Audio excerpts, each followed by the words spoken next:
조배석 의원, 존경하는 조배석 의원님 질의 순서입니다. 네. 잠깐만, 우리 김석우 차관님. 네. 아까 그 박지원 의원님 이런 말씀하시더라고요. 이번에 그 논란이 된 그 특검 법안은 공소 유지만을 위한 특검이 될 것이다. 이렇게 얘기를 하셨어요.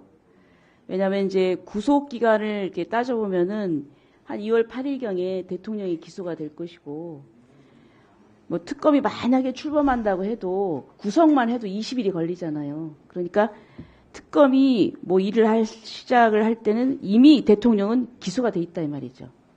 그러면 근데 여태까지 공소 유지만을 위한 특검이 있습니까?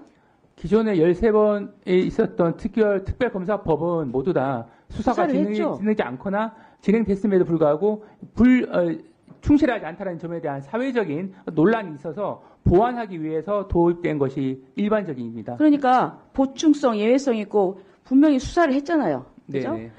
그리고 사실 이 특검은 이제 대통령이 구속되기 이전에 이제 논의가 된 것이라 사실 이 특검 법안의 최종 목표는 대통령의 구속과 수사지 않습니까? 근데 지금 이 목적이 이미 달성이 됐어요. 그럼 과연 특검을 할 실력이 뭐가 있는가? 보충성, 예외성의 원칙에도 그렇고, 그리고 또 특검을 하려면요 돈이 엄청 듭니다. 한 수백억 들어요. 지금 그런데 민주당은 작년 말에 예산 절감을 한다는 이유로 예산을 많이 삭감을 했어요. 그죠? 뭐 대통령실, 검찰, 경찰, 감사원, 특수활동비 다 삭감을 했고, 또 4조 8천억 규모 예비비도 절반으로 삭감을 했고, 근데 지금 수백억 원이 드는 예산을 지금 낭비하는 건데 과연 그걸 할 것인가? 두 번째는 지금 이제 그 관련 인지 사건에 대한 해석의 문제잖아요. 근데 우리가 여기서 아무리 얘기를 해도요, 그 해석의 주체는 누가 될까요? 특검 검사가 하지 않겠습니까? 그럼 분명하게 해놔야죠. 저는 그거는 아니라고 생각합니다. 그래서 이 부분은 저는 우리 차관님께서 여기에 대해서 제 요구 의견으로 말씀을 하셔야 된다고 생각하고요. 그 다음에 처장님께 제가 또 질의를 하겠습니다. 예.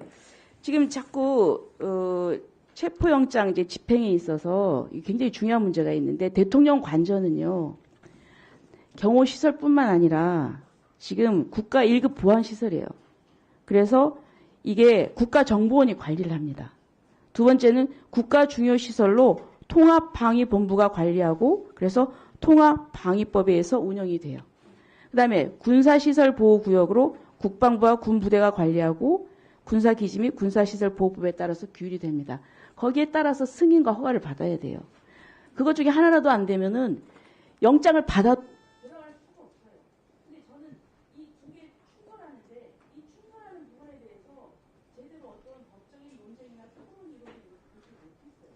이것도 굉장히 저는 문제라고 생각을 합니다.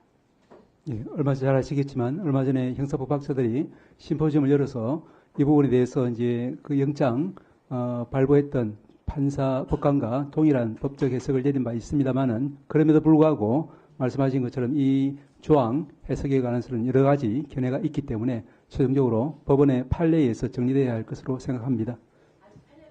예.